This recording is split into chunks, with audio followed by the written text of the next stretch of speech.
नमस्कार। आज का टॉपिक है महाद्वीपीय विस्थापन सिद्धांत और ये सिद्धांत जर्मन भूगोलवेत्ता अल्फ्रेड वेगनर द्वारा 1912 में दिया गया था। अल्फ्रेड वेगनर महोदय की बात माने तो उनके अनुसार पूरी पृथ्वी एक स्थलखंड के रूप में विद्यमान थी, जिसे उन्होंने नाम पेंजिया दिया और उसके चारों तरफ जलमंडल के रूप में पेंथालासा पाया जाता था। कालांतर में ये स्थलखंड जिसे पेंजिया कहा जाता था वो दो भागों में विभाजित हो गया। उत्तरी भाग लॉरेंशिया या अंगारा लैंड कहा गया और दूसरा भाग गोंडवाना लैंड कहा गया। गोंडवाना लैंड और अंगाला लैंड के बीच में टेथिस महासागर एक पतले भाग के रूप में पाया जाता था। अब जो महाद्वीपों का विस्थापन किस कारण हुआ, किस बल के कारण हुआ, वेगनर महोदय ने विस्थापन के दो बल बताए हैं। दो बलों के कारण महाद्वीपों का विस्थापन हुआ। पहले बल की बात करें तो पहला बल पोलर या ध्रुवीय फ्लीइंग बल नाम दिया गया। ये बल पृथ्वी की घूर्णन गति के कारण उत्पन्न होता है। पृथ्वी एक रूप में नहीं पाई जाती, गोलाकार रूप में नहीं पाई जाती, मध्य भाग उभरा हुआ होता है। वहाँ पर भूमध्य रेखा पर सर्वाधिक इसका बल लगता है, पोलर बल या घूर्णन बल सर्वाधिक लगता है। इस कारण महाद्वीपों का विस्थापन वेगनर महोदय ने प्रथम इसी कारण माना। दूसरे बल की बात करें जो पश्चिमी भाग की ओर महाद्वीपों का विस्थापन हुआ, वो उन्होंने नाम दिया ज्वारीय बल। ये ज्वारीय बल सूर्य और चंद्रमा के गुरुत्वाकर्षण बल के कारण उत्पन्न उन्होंने माना। लेकिन हम बात करें तो इतना बल नहीं होता है, इससे कई गुना बल विस्थापन के लिए आवश्यक होता है। लेकिन वेगनर महोदय ने पश्चिमी भाग की गति के लिए इसी बल को जिम्मेदार माना। अब कौन कौन से ऐसे फैक्ट्स थे, कौन कौन से ऐसे प्रमाण थे जिसके आधार पर उन सिद्धांत को प्रमाणित किया। तो पहला प्रमाण ये था महाद्वीपों के तटों में समानता।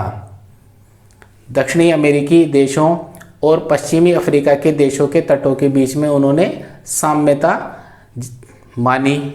और कटे फटे जो द्वीप थे, अगर अटलांटिक महासागर को इन दोनों के बीच में से हटा दिया जाए और इनको जोड़ दिया जाए तो वो बिल्कुल सटीक रूप से जुड़ जाएंगे। इसी के आधार पर उन्होंने माना कि ये दोनों विस्थापित करके अलग हुए थे और बाद में महासागर अटलांटिक महासागर इनके बीच आया। दूसरे प्रमाण की बात करें तो दूसरा प्रमाण है समान आयु की चट्टानें। दक्षिणी अमेरिकी देशों और पश्चिमी अफ्रीका के देशों के बीच 200 करोड़ साल की जो चट्टानें हैं वो समान आयु की, समान प्रकार की देखने को मिलती है। तीसरे प्रमाण की बात करें तो तीसरा प्रमाण है टिलाइट। टिलाइट वो अवसादी चट्टानें हैं जो हिमानी के निक्षेपण से बनती है। भारत के तलछटी क्षेत्रों में जो टिलाइट है उनकी समानता मेडागास्कर, फाकलैंड द्वीप समूह, अफ्रीका, ऑस्ट्रेलिया और अंटार्कटिका में समान रूप से देखने को मिलती है। चौथे प्रमाण की बात करें तो चौथा प्रमाण है सोने के निक्षेप। ब्राज़ील के तटवर्ती क्षेत्रों और पश्चिमी अफ्रीका के घाना में सोने के जो निक्षेप है वो समान रूप से देखने को मिलते हैं और ऐसा प्रतीत होता है वो दोनों एक ही महाद्वीप के भाग होते थे और कालांतर में अलग हो गए। पांचवें प्रमाण की बात करें तो पांचवा प्रमाण है जीवाश्मों का समान रूप से वितरण। भारत में पाए जाने वाला लेमूर अफ्रीका और मेडागास्कर में देखने को मिलता है। इसी प्रकार मेसोसोरस नाम का जीव हुआ करता था। उसकी अस्थियों के अवशेष दक्षिणी अफ्रीका के केप टाउन में तथा ब्राज़ील के इरावल शेल समूह में देखने को मिलते हैं समान रूप से। और इन दोनों के बीच में 4800 किलोमीटर की दूरी है। तो ये जो आपस में किसी टाइम ये समान हुआ करते थे और ये जीव पाया जाता था, लेकिन वो विस्थापित करके दूर होने के कारण अब भी उनमें समान रूप से अवशेष देखने को मिलते हैं। बात कर लेते हैं संवहन धारा सिद्धांत की।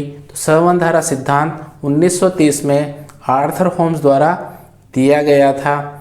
इस सिद्धांत के अनुसार पृथ्वी के मध्य भाग, जिसे मेंटल कहा जाता था, उस भाग में संवहन धाराओं की उत्पत्ति रेडियो एक्टिव तत्व के पाए जाने और उसमें ताप भिन्नता होने के कारण उत्पन्न होती है। इस मेंटल भाग में संवहन धाराओं का एक तंत्र पाया जाता है और इन संवहन धाराओं के कारण ही जो महाद्वीप की जो ऊपरी प्लेटें हैं वो लगातार गतिमान होती है। इसी सिद्धांत के आधार पर वैज्ञानिकों ने महाद्वीपीय सिद्धांत को नकार दिया। अगर आपको मेरा वीडियो पसंद आया हो तो चैनल को सब्सक्राइब करें, वीडियो को लाइक और शेयर कीजिए।